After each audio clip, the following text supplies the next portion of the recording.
จากถิ่นแผ่นดินรัชฉานเข้ามาทำงานรับจ้างทั่วไป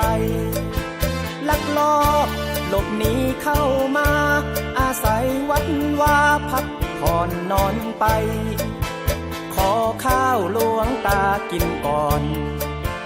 ขอข้าวหลวงตากินก่อนเก็บแรงพักผ่อนไว้ไปสู่งานเรื่องบัตรผมไม่เคยมี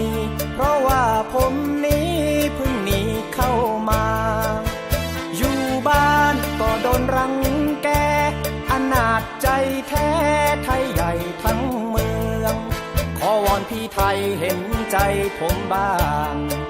ขอวอนพี่ไทยเห็นใจผมบ้างเพียงแค่น้ำค้างใบหญ้าก็พอ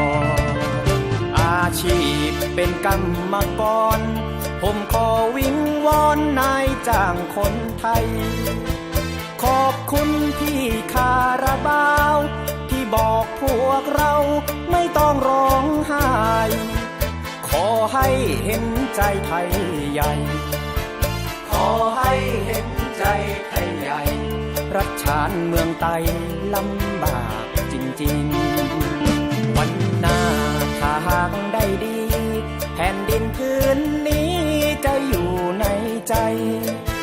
ขอบคุณพ่อหลวงของไทยที่เพื่อร่มใสให้เราไทยใหญ่ชีวิตของเราไทยใหญ่ชีวิตของเราไทยใหญ่ขอมอบถวายให้กับในหลวง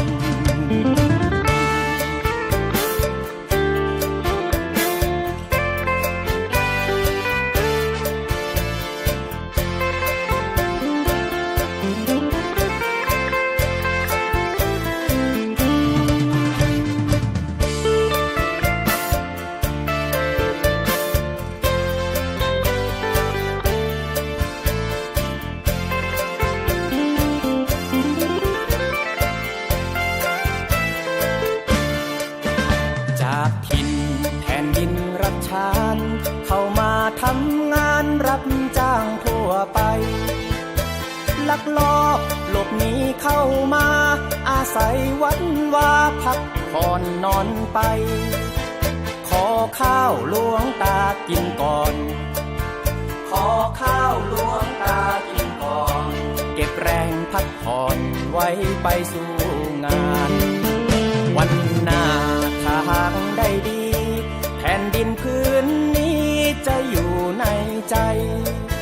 ขอบคุณพ่อหลวงของไทยที่เพื่อร่มใสให้เราไทยใหญ่ชีวิตของเราไทยใหญ่